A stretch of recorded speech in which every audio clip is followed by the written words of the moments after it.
السلام علیکم. بسم اللہ الرحمن الرحیم. الحمد للہ رب العالمین والصلاة والسلام علی رسول اللہ وعلی آلہ وصحبہ ومن تبعهم بإحسان الی یوم الدین. آج کے خطبے کا موضوع اعمال منجیات، یعنی ایسے اعمال جو کہ انسان کی نجات کے سبب بنتے ہیں. اور اس مضمون کے لیے ایک ہی حدیث کا انتخاب کیا گیا. مکمل خطبہ اسی حدیث پر تھا کہ کچھ اعمال، خاص اعمال کیسے انسان کی نجات کے ذریعے بن سکتے ہیں. اور یہ تو حدیث سے ایک سبق ہے، یعنی انسان کا بچاؤ اس کے نیک عمل سے ہو سکتا ہے، لیکن قرآن و احادیث میں جو قصص جو بیان کیے گئے ہیں وہ عبرت کے لیے بیان کیے گئے ہیں، اور عبرت بہت سارے انداز میں، بہت سارے زندگی کے پہلو میں انسان کو حاصل ہو سکتی ہے. لیکن آج جو خاص موضوع ہے وہ اس حدیث سے یہ کہ اعمال انسان کی نجات کا سبب بن سکتے ہیں، نیک اعمال. آپ صلی اللہ علیہ وسلم نے بہت ساری احادیث میں پچھلی امتوں کے قصے ہمیں بیان کیے ہیں، اور یہ قصے صرف اس لیے نہیں کہ آدمی ان سے لطف اندوز ہوں، بلکہ ان میں بہت سبق ہوتا ہے. تو ان قصوں کو یاد کرنا بھی آسان ہے، دوسروں کو سنانا بھی آسان ہے. تو انہیں یاد کریں، بھلی اپنی زبان میں ان کا معنی یاد رکھیں، اور انہیں دوسروں کو بھی سنائیں، اپنے گھر والوں کو، بچوں کو سنائیں. دوسروں لوگوں کی کہانیاں سنانے سے، دوسرے معاشروں کی کہانی سنانے سے جس میں ہمارے لیے کوئی عبرت نہیں ہے، کوئی سبق نہیں ہے، آپ صلی اللہ علیہ وسلم نے قرآن میں جو قصے ہیں ان کو یاد کر کے آپس میں سنائیں، اور ان میں جو عبرت ہے وہ چیزیں سکھائیں. چھوٹے بچے بھی ان چیزوں کو سیکھ کے ان کو ذہن نشین کر سکتے ہیں اور اس سے بہت فائدہ اٹھا سکتے ہیں. بخاری و مسلم کی یہ حدیث ہے. آپ صلی اللہ علیہ وسلم نے فرمایا کہ تم میں سے پہلے تین ساتھی ایک جگہ جا رہے تھے، تو راستے میں رات کا وقت تھا، بارش ہو گئی، اور بارش کی وجہ سے وہ مجبور ہو گئے کہ وہ ایک غار میں جا کے پناہ لے لیں. یہ حدیث کافی مشہور ہے، بہت دفعہ سنی بھی ہوگی، لیکن ضروری یہ ہے کہ اس کو یاد رکھیں اور اس میں جو عبرت ہے اس سے فائدہ حاصل کریں. تو آپ صلی اللہ علیہ وسلم نے فرمایا کہ یہ 3 لوگ جو تھے یہ رات کے وقت کہیں جا رہے تھے، تو بارش ہونے کے سبب بارش سے بچنے کے لیے یہ مجبور ہو گئے کہ ایک غار میں جا کے پناہ لے لیں اور رات وہیں پہ گزاریں. اتنے میں کہ جب وہ غار کے اندر تھے، ایک اونچی ایک کافی بڑی چٹان آ کے غار کے منہ پر بیٹھ گئی کہ مکمل راستہ باہر کا بند ہو گیا. اب یہ آسمان کی طرف بھی نہیں دے سکتے ہیں، پورا راستہ بند ہو گیا، نہ ہی باہر نکل سکتے ہیں، اور نہ ہی کسی کو یہ پتہ ہے. کچھ روایات میں یہ الفاظ بھی آتے ہیں کہ انہوں نے کہا کہ بارش بھی ہو رہی ہے، ہمارے جو پیروں کے آثار تھے، قدم کے آثار تھے، وہ بھی مٹ چکے ہوں گے، اور ہم اتنی بڑی چٹان کے اندر چھپ چکے ہیں، کوئی ہمیں دیکھ بھی نہیں سکتا کہ ہم یہاں پہ ہیں. تو سب نے آپس میں مشورہ کیا اور کہا کہ تم نے جو سب سے اچھا عمل کیا ہے اس عمل کے ساتھ یاد کر کے اللہ رب العزت سے دعا کرو کہ اللہ رب العزت ہمیں اس مصیبت سے بچا لے. یہ جو چٹان آ کے غار کے منہ پہ رک گئی ہے، ہم باہر نہیں جا سکتے. اپنا سب سے اچھا عمل جو تم نے اللہ رب العزت کے لیے کیا ہے اسے یاد کرو اور اللہ سے دعا کرو، مخلص ہو کے، اخلاص کے ساتھ دعا کرو کہ اللہ رب العزت ہمیں اس مصیبت سے باہر نکال دے. تو یہ سب سے پہلی عبرت ہے کہ آدمی مصیبت میں جب پڑ جاتا ہے، بھلی اسباب اس کے پاس مہیا ہے یا نہیں ہے، سب سے پہلے اللہ رب العزت سے دعا کریں. اپنی قابلیت پر، اپنی طاقت پر بھروسہ نہیں، بلکہ سب سے پہلے اللہ رب العزت پر دعا کریں. اور قرآن و حدیث میں بھی ہمیں یہی تعلیم دی جاتی ہے کہ ہر چیز کا سوال اللہ رب العزت سے کیا جائے. ہر چیز کا سوال، جس چیز کی بھی ضرورت ہو، چاہے وہ حقیر سے حقیر چیز ہو، معمولی چیز ہو، اس کا سوال اللہ سے کیا جائے. چاہے اسباب آپ کے پاس بھی ہو یا نہ ہو، لیکن پہلے اللہ سے سوال کریں، پھر اپنے اسباب اختیار کریں. لیکن ہمیشہ دل میں عقیدہ ہو کہ اللہ رب العزت ہی ہمیں تمام مشکلات سے بچانے والا ہے. لیکن ہم دعا اللہ رب العزت سے اخلاص طریقے سے کریں، اور جس طرح سنت میں ہمیں تعلیم دی گئی ہے اس طرح کریں. تو سنت میں یہ تعلیم بھی ہے کہ اپنے نیک اعمال، جو خاص اعمال اللہ رب العزت کی رضا کے لیے کیے ہیں، ان کا واسطہ اللہ رب العزت کو دے کے اللہ سے دعا کی جائے. تو یہ مشورہ تینوں نے آپس میں کر لیا. تو سب سے پہلے شخص نے اللہ رب العزت کے سامنے اپنی التجا کی، جو اس نے نیک عمل، اس کی نظر میں نیک عمل تھا، اور وہ چاہتا تھا کہ یہ بہت ہی بہترین عمل ہے. اللہ رب العزت اس کو، اگر اللہ رب العزت اس کو قبول فرمائے تو یہ اعمال بہت ہی قابل قبول عمل ہو سکتا ہے. اس نے یہ فرمایا، اے اللہ رب العزت، میرے بوڑھے والدین تھے، بہت بوڑھے تھے، اور میرا کام یہ تھا کہ میں بکریوں کو چرانے کے لیے لے کے جاتا تھا، اور جب میں بکریوں کو لے کے واپس آتا اس کے بعد جب دودھ نکالتا تو سب سے پہلے اپنے گھر والوں کو چھوڑ کر، اپنے بیوی بچوں کو چھوڑ کر سب سے پہلے بوڑھے والدین کا خیال کرتا، سب سے پہلے انہیں دودھ پلاتا، جب دودھ وہ پی چکے ہوتے تب باقی لوگوں کو دیتا۔ ہمیشہ کا میرا یہی معاملہ تھا، یعنی سب سے پہلے میری اس آدمی کی روٹین ہی یہی تھی کہ اپنے والدین کے ساتھ بہت زیادہ نیکی کرنے والا تھا، سارا دن تھک آنے کے بعد بھی اپنے والدین کے حق کو نہیں بھولتا، سب سے پہلے جب بھی دودھ نکالتا سب سے پہلے اپنے بوڑھے والدین کے پاس لے کے جاتا، اس کے بعد اپنے گھر میں بیوی بچوں کو دیتا۔ لیکن یہ فرماتا ہے کہ ایک دن کسی مشغلے کی وجہ سے، کسی پیڑ کی تلاش میں یا کسی اور مشغلے کی وجہ سے بکریاں چراتے ہوئے مجھے دیر ہو گئی، اور جب تک میں واپس آیا تو دیکھا کہ میرے بوڑھے والدین دونوں سو چکے ہیں۔ تو میں نے حسب معمول دودھ نکالا، اور دودھ نکال کے میں جا کے ان کے پاس کھڑا ہو گیا۔ اب مجھے اس بات کا ڈر تھا کہ میں اگر انہیں نیند سے اٹھا دوں تو یہ بھی مجھے پسند نہیں، بوڑھے ہیں، اگر نیند سے اٹھا دیا نیند ان کی خراب ہو سکتی ہے، اور میں یہ بھی نہیں چاہتا کہ اپنے بچوں کو اپنے والدین سے پہلے میں دودھ پلا دوں۔ تو وہ کہتا ہے کہ میں اسی حالت میں ساری رات کھڑا رہا، یعنی دودھ نکالنے کے بعد اپنے والدین کے قریب میں ساری رات ایسے ہی رہا، اور میرے بچے، احادیث کے الفاظ آتی ہیں تضاعون عند رجلیہ، کہ میرے قدموں کے پاس وہ روتے رہے، آواز نکال کے روتے رہے بھوک کے مارے، لیکن میں نے ساری رات انہیں بھی دودھ نہیں دیا اور اپنے والدین کو بھی نیند سے نہیں جگایا، انتظار کیا کہ وہ خود ہی نیند سے بیدار ہو جائیں، اسی وقت میں انہیں دودھ پیش کروں۔ تو میری پوری رات اسی میں گزر گئی، حتیٰ کہ طلع الفجر، یہاں تک کہ فجر کا وقت ہو گیا، جب والدین پھر اس وقت خود ہی بیدار ہوئے۔ تو اے اللہ، ان کنت، تو اگر تو جانتا ہے کہ یہ عمل میں نے خاص تیری رضا کے لیے کیا ہے، یعنی اپنے کسی اور کی تعریف کے لیے نہیں، والدین کی تعریف کے لیے نہیں، اور بچوں کو تکلیف دینے کے لیے، گھر والوں کو تکلیف دینے کے لیے نہیں، صرف اس لیے کیا ہے کہ والدین سے میری نیکی کی نیت تیری رضا کے لیے ہے، اگر تو یہ جانتا ہے تو اللہ اس چٹان کو ہٹا دے تاکہ ہم آسمان کو دیکھ سکیں۔ یہاں پہ یہ کہنا کہ اگر تو جانتا ہے، بے شک اللہ اور عزت ہر عمل کو جانتا ہے، لیکن یہاں پہ یہ کہنے کا مقصود کہ اے اللہ اگر تو جانتا ہے، یعنی کہ اس عمل کو تو نے قبول کیا ہے کہ یہ میرا عمل تیرے یہاں پہ قابل قبول ہے، یہ اخلاص سے میں نے کیا ہے، اور اس بات کا علم تجھی کو ہے کہ اخلاص اس میں کتنا تھا، تو اے اللہ اس چٹان کو ہٹا دے تاکہ ہم آسمان کو دیکھ سکیں۔ تو آپ صلی اللہ علیہ وسلم نے فرمایا کہ وہ چٹان کچھ حد تک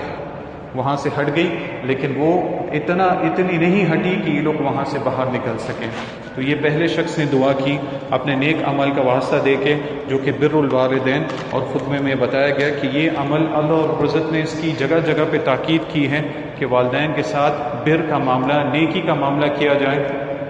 بہت مقام پہ اس کی تاکید آئی ہے، حتیٰ کہ ایک مقام پہ یہ بھی کہا گیا ہے کہ ان کے ساتھ آدمی کس قسم کے الفاظ بھی استعمال نہ کرے، اور وہ بہت ہی ادنا الفاظ یہاں پہ استعمال کیے گئے ہیں کہ اللہ اور عزت نے فرمایا کہ اگر ان میں سے دونوں یا دونوں میں سے ایک بڑھاپے کی عمر کو پہنچ جائے تو ان سے اف بھی نہ کہنا۔ علماء کہتے ہیں کہ کلام میں جو سب سے کم قبیح بات ہوتی ہے، یعنی جو سب سے ہلکی بری بات لگتی ہے، وہ اف کہنا لگتا ہے۔ تو اسلام نے ہمیں اس چیز سے بھی منع کیا ہے کہ والدین کو آدمی اف بھی نہ کہے، اور یہ بھی کہا کہ وَلَا تَنْهَرْهُمَا، کہ ان کو جھڑکنا نہیں، یعنی ہاتھوں سے جو سب سے کمتر بری بات لگتی ہے وہ کسی کو جھڑک دینا، یعنی اپنے سے تھوڑا دور کر دینا۔ تو منہ سے بھی اور ہاتھوں سے بھی جو سب سے کم بری چیز لگتی ہے اس سے بھی اسلام نے منع کر دیا، تو اس سے اور بڑی چیز کا تو اور بھی سختی اس میں ہے۔ تو اس شخص نے سب سے پہلے شخص نے جس نے دعا کی، اس نے اسی چیز کی دعا کی کہ وہ اپنے والدین کے ساتھ بہت نیکی کا سلوک کرنے والا تھا، اور اسی چیز کی مثال انہیں بیان کی، اور اللہ اور عزت نے اس کے عمل کو قبول فرمایا۔ تو آپ صلی اللہ علیہ وسلم نے فرمایا کہ چٹان کچھ ہٹ گئی۔ اس کے بعد دوسرے شخص نے دعا کی، اس نے اللہ سے دعا کی، اے اللہ میری ایک چچا زاد بہن تھی جو میں اس سے بہت زیادہ محبت کرتا تھا، جتنا شدت سے کوئی آدمی کسی عورت سے محبت کر سکتا ہے اتنی محبت مجھے اس عورت سے تھی، میرے دل میں اس کے لیے بہت محبت تھی، اور میں نے کوشش کیا کہ میں اپنی اس چچا زاد بہن کو بہلاؤں پھسلاؤں، یعنی اپنی طرف جو میرا مقصد ہے وہ اس سے حاصل ہو جائے، لیکن اس نے منع کر دیا۔ لیکن ایک وقت اس پر ایسا آیا اس لڑکی پر کہ اسے بھوک کی شدت آ پہنچی، یعنی سال ایسا تھا کہ کھانے پینے کے لیے کچھ نہیں تھا، تو بھوک کی شدت اس لڑکی کو آ پہنچی اور وہ مجبور ہو گئی. وہ میرے پاس آئی کچھ مانگنے کے لیے، تو میں نے اس سے کہا کہ میں تمہارا نفس چاہتا ہوں، کہ میں تمہیں چاہتا ہوں. تو اس نے کہا کہ جب تک تم مجھے 100 دینار یا پھر کچھ روایت میں 120 دینار نہیں دے دیتے تب تک تمہاری خواہش پوری نہیں ہو سکتی. تو یہ شخص کہتا ہے کہ میں نے اس پیسے کے لیے کوشش کی اور اتنے پیسے جمع کر کے لا کے اس اپنی چچا زاد بہن کو میں نے دے دی، کیونکہ مجھے اس سے بہت شدت کی محبت تھی اور مجھے اپنی خواہش پورے کرنے کا موقع مل رہا تھا. تو وہ پیسے میں نے لا کے اسے دے دیے اور اس نے میری خواہش جو تھی اس کے مطابق مجھے چھوڑ دیا. لیکن جب میں اس کے پاس اس طرح بیٹھا جس طرح مرد اپنی بیوی کے پاس آ کے بیٹھتا ہے، تو اس لڑکی نے مجھے اللہ کا خوف دلا دیا. یعنی جس طرح مرد آ کے اپنی بیوی کے پاس بیٹھ جاتے ہیں، مکمل قابو مجھے اس پر ہو گیا تھا. اس نے مجھے اللہ کا خوف دلا دیا. اس نے کہا اتق اللہ، اللہ سے ڈر جا، اور جو چیز تیرے پر حرام ہے اسے، اور جو چیز اللہ نے تیرے لیے جائز نہیں کی اس کے پاس مت آ، صرف حلال طریقے سے آنا، یعنی نکاح کے بغیر یہ چیز تیرے لیے بالکل جائز نہیں ہے. اے اللہ، میں اسی وقت وہاں سے اٹھ گیا اور اس لڑکی سے پھر گیا، اور جو پیسے میں نے اسے دیے تھے وہ بھی اس سے واپس نہیں لیے، وہ بھی پیسے اسے میں نے دے دیے. تو اے اللہ، اگر تو جانتا ہے کہ یہ کام میں نے تیری رضا کے لیے کیا ہے تو اس چٹان کو ہمارے سامنے سے ہٹا دے تاکہ ہم باہر نکل سکے. تو آپ صلی اللہ علیہ وسلم فرمائے کہ چٹان پھر ہٹ گئی، یہاں تک کہ وہ باہر کی جگہ دیکھ سکتے تھے، لیکن ابھی تک باہر نکلنے کا راستہ مکمل ان کے لیے نہیں بنا تھا. تو اس چھوٹے سے قصے میں بھی بہت ساری عبرت ہے. سب سے پہلے تو یہ کہ ہم ایسے معاملات آپس میں غیر محرم میں ہو ہی نہ، کہ آپس میں نظریں ملیں، آپس میں چہرے ملیں. پردے کا اہتمام بہت ضروری ہے تاکہ نوبت اس حد تک آئے نہیں کہ ایک دوسرے کو دیکھ کے مصیبت اتنے حد تک پہنچ جائے کہ آدمی اس حد تک آگے جا سکے. تو اس چیز میں اس کی بہت بڑی عبرت ہے. اور سب سے ضروری چیز یہ ہے کہ آدمی جب مصیبت میں پڑے، مشکل میں آئے، ادھر بھی یہ والی سبق ہمیں دوبارہ ملتا ہے، یا کوئی سامنے والا اس سے زیادہ طاقتور ہو، زیادہ جاندار ہو اور اس سے خوف ہو، تو اپنی ہاتھا پائی کرنے کے بجائے، چیخنے چلانے کے بجائے سب سے پہلے اللہ کا حوالہ دے. اپنے اسباب اختیار کرنے سے پہلے اللہ کا حوالہ دے، اللہ سے پناہ مانگے، اور دل میں بھی یہ ایمان رکھے کہ اللہ مجھے تمام مصیبتوں سے بچانے والا ہے. جس طرح اس لڑکی نے کیا، وہ مجبور ہو چکی تھی، بھوک کی وجہ سے، اتنی شدت کی بھوک کی وجہ سے مجبور ہو چکی، جو اپنی عزت ہے اس تک کو بیچنے پر مجبور ہو گئی. لیکن پھر بھی جب اس نے اللہ کا حوالہ دیا اور صحیح بات کی، ہمیشہ مصیبت میں پڑنے پر جب سامنے والے سے بھی آپ کو ڈر ہو یا طاقتور ہو تو اللہ کا حوالہ اسے دیں، اللہ سے ڈرائیں. اللہ رب العزت آپ کو بچانے پر بھی قادر ہے اور اس شخص کے دل میں رحم ڈالنے پر بھی مکمل طور پر قادر ہے. تو اس لڑکی نے یہی کیا، اللہ رب العزت کا حوالہ دیا، اتق اللہ، اللہ سے ڈر، اور اسے اس چیز سے بھی ڈرایا کہ جو تو کام کرنے جا رہا ہے وہ حرام ہے. اللہ رب العزت نے اس لڑکی کو بھی بچا لیا اور اس شخص کو بھی اس غلط کام سے بچا لیا، اور اس کے اس نیک عمل کو اللہ رب العزت نے قبول بھی فرمایا. کیونکہ احادیث میں آتا ہے کہ کوئی شخص اگر نیکی کا ارادہ کرے تو اس کی ایک نیکی لکھ دی جاتی ہے، بھلی وہ نیکی اس نے کی ہو یا نہ کی ہو، اس کی ایک نیکی لکھ دی جاتی ہے. اگر وہ نیکی کر لیتا ہے تو اس کی نیکی کے حساب سے اللہ رب العزت اسے اور بہت زیادہ اجر و ثواب عطا فرماتا ہے. اور اگر کوئی شخص برائی کا ارادہ کرے اور اس برائی سے وہ باز آ جائے تب بھی اللہ رب العزت اس کی ایک نیکی لکھ دیتے ہیں، کیونکہ اس نے برائی کا ارادہ کیا تھا لیکن برائی اس نے نہیں کی، تو اس برائی نہ کرنے پر بھی اللہ رب العزت اسے ایک نیکی عطا فرماتے ہیں. اللہ رب العزت کا یہ اس کا جو فضل و کرم ہے اپنے بندوں پر کہ برائی نہ کرنے پر بھی ارادہ ہونے کے باوجود اللہ رب العزت انہیں ایک اجر و ثواب اس کے لیے عطا فرماتے ہیں. تو یہاں پہ بہت ساری عبرت اس میں بھی ہیں. تو اس دوسرے شخص کی دعا پر بھی آپ صلی اللہ علیہ وسلم نے فرمایا کہ چٹان کچھ ہٹ گئی اور ان کے لیے کچھ راستہ اور بن گیا، لیکن ابھی تک وہ باہر نہیں جا سکتے تھے. اس کا مطلب ہے کہ اس کی دعا بھی اللہ رب العزت نے قبول فرمائی، اس کی دعا، اس کا عمل بھی اللہ کے یہاں پہ قبول ہوا. اس کی وجہ سے چٹان فوراً وہاں سے تھوڑا اور زیادہ ہٹ گیا. تیسرے شخص نے یہ دعا کی کہ اے اللہ، میں نے کچھ لوگوں کو اپنے پاس کام کے لیے رکھا تھا اور انہیں میں نے وعدہ کیا تھا کہ میں اتنے پیسے انہیں دوں گا، آپس میں بات ہو گئی تھی۔ جب ان کا کام ختم ہو گیا تو میں نے انہیں ان کے پیسے مکمل طور پر جتنے تھے اتنے دے دیے، سوائے ایک شخص کے اس کے ساتھ میں نے جتنا وعدہ کیا تھا میں نے اس سے بھی اتنے پیسے عطا کیے، لیکن اس نے کہا نہیں، وہ اس چیز پر راضی نہیں ہوا، اس نے اور زیادہ مانگنے کی طلب کی اور ناراض ہو کے چلا گیا۔ تو جتنا پیسے میں نے اس سے وعدے کیے تھے وہ میرے پاس ہی تھے، یا وہ مال میرے پاس ہی تھا، میں نے اسے مزید اور آگے استثمار یعنی بزنس میں یا پھر کھیتی باڑی میں لگایا، جس سے مجھے اور فائدہ ہوا، اور یہ فائدہ جو تھا اس سے مال اور زیادہ بڑھ گیا، حتیٰ کہ میرے پاس گائیں اور اس کے چرواہے اور بہت ساری چیزیں میرے پاس جمع ہو گئی۔ کچھ عرصہ گزرا، یہ شخص میرے پاس واپس آیا، اس نے کہا کہ میرا جو مال تھا جو تم پر بنتا تھا وہ مجھے عطا کرو۔ تو میں نے اس سے اشارہ کیا کہ وہ گائیں وغیرہ جو تم دیکھ رہے ہو، چرواہے دیکھ رہے ہو، یہ سب تمہارا مال ہے، جاؤ اس سے لے جاؤ۔ اس نے کہا کہ تم مجھ سے مذاق نہیں کرو، جو میرا حق بنتا ہے وہ مجھے عطا کرو۔ میں نے کہا کہ میں تم سے مذاق نہیں کر رہا، یہ سب تمہارا ہی مال ہے، جا کے اس سب کو لے جاؤ۔ تو وہ تمام کی تمام چیزیں لے گیا، اس میں سے کچھ بھی نہیں چھوڑا۔ تو یہ شخص کہتا ہے اے اللہ، اگر تو جانتا ہے کہ یہ عمل میں نے خالص تیری رضا کے لیے کیا ہے تو اس چٹان کو ہٹا دے اور ہمیں اس غار سے نجات عطا فرما۔ تو آپ صلی اللہ علیہ وسلم نے فرمایا کہ تیسری کی دعا بھی قبول ہوئی، اللہ رب العزت نے چٹان کو ہٹا دیا اور تینوں لوگ صحیح سالم اس غار سے باہر نکل گئے۔ تو اس تیسرے قصے میں بھی اس چیز کی عبرت ہے کہ امانت کتنی محبوب چیز ہے اللہ رب العزت کے یہاں، کہ آدمی بالکل امانت دار ہو، کسی پہ بھی ظلم نہ کرے، جس کا جو حق ہے اس کو عطا کر، اور خاص طور پر جن لوگوں سے وہ کام لیتا ہے اس کی بھی بہت تاکید احادیث میں آتی ہے۔ آپ صلی اللہ علیہ وسلم نے فرمایا آت الاجیر اجرہ قبل ان یجف عرقہ، او کما قال علیہ الصلوۃ والسلام، آپ نے فرمایا کہ جس شخص کو تم نے کام کے لیے رکھا ہے، تمہارے مزدور وغیرہ ہیں، ان کا کام ہونے کے بعد پسینہ سوکھنے سے پہلے ان کی اجرت ان کو عطا کر دو، یعنی اتنی دیر بھی نہ کرو کہ ان کا پسینے سوکھنے کی دیر ہو، اس سے پہلے ان کا جو مال ہے ان کو عطا فرما دو، اپنی امانت میں خیانت نہ کرو۔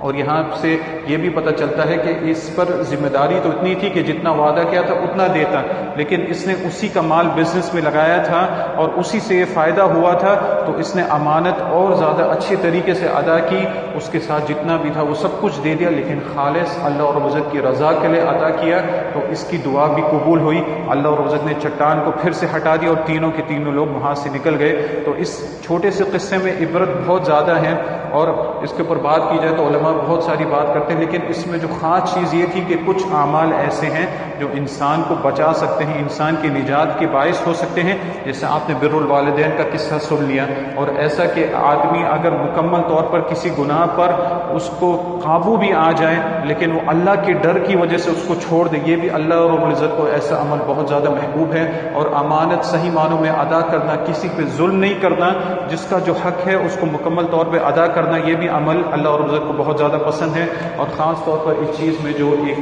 ایک بہت بڑی عبرت ہمارے یہ آتی ہے کہ انسان مصیبت میں پہنچے، مصیبت میں ہو یا پھر اچھے حال میں ہو، ہمیشہ اللہ رب العزت کو یاد کرے، اخلاص سے اللہ سے دعا کرے اور ڈائریکٹ اللہ سے دعا کرے، اپنے نیک اعمال کو واسطہ بنائے، کسی اور کو واسطہ نہ بنائے۔ انہوں نے کسی اور کا نام بیچ میں نہیں لیا، کسی اور کا واسطہ نہیں دیا، بلکہ اللہ رب العزت سے ڈائریکٹ دعا کی، اور اللہ رب العزت نے ان کی دعائیں قبول فرمائی۔ کیونکہ بہت سارے لوگوں کا ذہن صحیح جگہ نہیں جاتا، وہ سوچتے ہیں کہ کسی نہ کسی شخصیت کو بیچ میں لا کے دعا کرنا ضروری ہے، ایسا کچھ نہیں۔ اسلام نے ہمیں 3 قسم کے وسیلے بتائے ہیں، جن میں سے ایک وسیلہ آپ نے سن لیا، وہ یہ ہے کہ اپنے نیک اعمال کا حوالہ اللہ رب العزت کو دے کے اللہ سے دعا کرنا، اور آپ نے دیکھا انہوں نے یہاں دعا کی، وہاں ان کی دعا فوراً قبول بھی ہو گئی۔ باقی 2 وسیلے یہ ہے کہ اللہ رب العزت کے جو پیارے پیارے نام ہیں ان کے ناموں کا وسیلہ اللہ کو دیا جائے، اللہ سے دعا کیا، کسی کو رزق کی، اگر کسی کو رزق چاہیے تو اللہ کا نام ہے رزاق، کسی کو گناہ معاف کروانے ہیں تو اللہ رب العزت کی جن صفت ہے غفور و رحیم ہے، ایسے ناموں کا صفت دے کے اللہ رب العزت سے دعا کیا جائے، یا تو جو نیک لوگ زندہ ہیں ان سے کہا جائے کہ وہ دعا کریں۔ یہ 3 صحیح وسیلے ہیں، اس کے علاوہ جائز وسیلے۔ اور یہ جو حدیث ہے اس میں تیسری قسم کا وسیلہ جو ہمیں بتایا گیا کہ اپنے نیک اعمال جو خالص اللہ رب العزت کی رضا کے لیے کیے ہیں ان کا حوالہ اللہ رب العزت کو دے اور اللہ سے دعا کرے، اور آپ نے دیکھا کہ ان کی دعا فوراً قبول بھی ہوگی اور اللہ رب العزت نے انہیں اس غار سے نجات بھی عطا فرمائی۔ اور ایک نقطہ یہاں پہ جو خطیب نے ذکر کیا ہے کہ عام طور پر انسان اگر اس کے ساتھ رہنے والے اس کے دوست احباب جو ہیں ان میں کچھ کوتاہیاں ہیں، کوئی غلطیاں ہیں، تو اس کا اثر اس پہ بھی آ سکتا ہے، لیکن اگر وہ اچھے لوگ ہیں تو اس کے فوائد اس شخص کو بھی پہنچ سکتے ہیں۔ انہوں نے کہا کہ یہ 3 لوگ، ان تینوں لوگوں نے ایسے عمل کیے تھے جن کی وجہ سے انہوں نے دعا کر کر کے چٹان ان کے سامنے سے ہٹ گئی۔ تو نیک لوگوں کی صحبت میں رہنے کا یہی فائدہ ہوتا ہے کہ ایک دوسروں کو بھی اس سے فائدہ پہنچتا ہے، تو صحبت ہمیشہ اچھی رکھنی چاہیے۔ لیکن اگر ان میں سے کوئی شخص ایسا ہوتا، اگر ایک آدمی ایسا ہوتا جس کا کوئی نیک اعمال نہیں ہوتا، یا پھر اس قسم کی سوچ اس کی نہیں ہوتی، عقیدہ اس قسم کا نہیں ہوتا، تو 2 لوگوں کی دعا کی وجہ سے ان کو کچھ تو فائدہ ہو جاتا ہے، لیکن تیسرے شخص کی بدبختی کی وجہ سے ہو سکتا ہے یہ مصیبت ان پر بھی آ سکتی تھی۔ تو وہ اس طرف اشارہ کرنا چاہتے ہیں کہ امت پر جو چٹان آیا ہوا ہے، امت پر جو مصیبت آئی ہوئی ہے، اس میں سب کو چاہیے کہ ایک دوسرے کی مدد کریں، سب کو چاہیے کہ ایک دوسرے کو نیک اعمال کا پیغام عطا فرمائیں، ایسے اعمال کے بارے میں بتائیں جو ان کی نجات کا باعث بنے، اور ترتیب کے حساب سے، یعنی جو چیز ان کے لیے سب سے زیادہ ضروری ہے وہ چیزیں سیکھیں، اللہ رب العزت کے بارے میں معرفت حاصل کریں، اللہ سے کیسے دعا کرنی چاہیے، جب مصیبت میں پڑیں تو غیر اللہ کو نہیں بلائیں بلکہ صرف اللہ رب العزت سے دعا کریں، اور اس قسم کے معاملات میں ایک دوسرے کی مدد کریں تاکہ امت پر جو چٹان آیا ہے وہ ہٹ جائے، اور اللہ رب العزت مکمل امت کو کامیابی عطا فرمائے، اور اللہ رب العزت نے جو عزت انہیں عطا فرمائی کہ وہ عزت دوبارہ ان کو نصیب ہو۔ اللہ رب العزت سے دعا ہے اللہ ہمیں صحیح معنوں میں اپنی معرفت عطا فرمائے، اور دعا کا جس طرح حق ہے اللہ رب العزت سے دعا کرنے کا، اس طرح دعا کرنے کی توفیق عطا فرمائے، اور اللہ رب العزت ہماری دعائیں بھی قبول عطا فرمائے۔